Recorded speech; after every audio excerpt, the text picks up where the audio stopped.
Welcome to Tales and More Tales. Enjoy the story. Turn on CC for subtitles.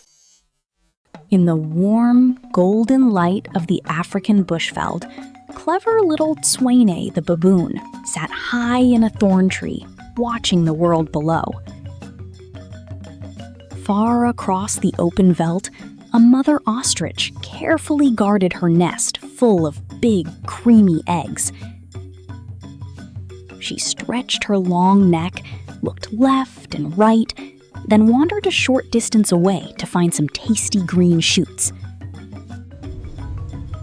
But someone else had been watching.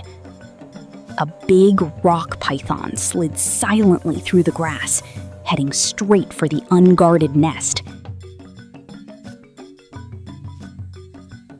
Tswene's sharp eyes spotted the danger at once.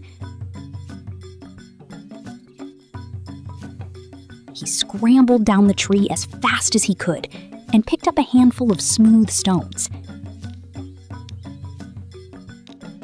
Go away, you big bully! These eggs are not for you! The great python stopped and turned toward the brave little baboon instead of the nest.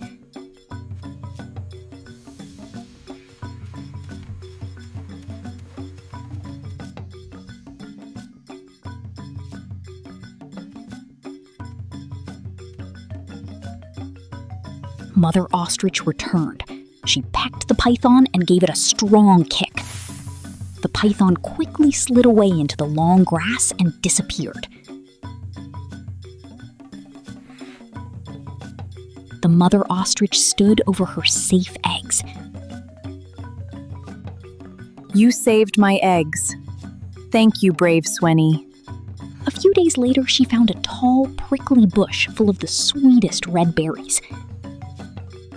These are the sweetest berries in the whole veld. A small thank you for a big heart.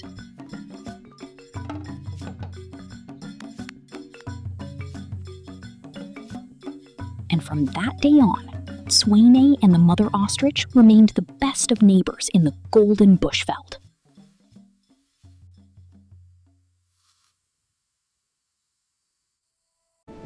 Did you enjoy the story? Like and subscribe for more tales.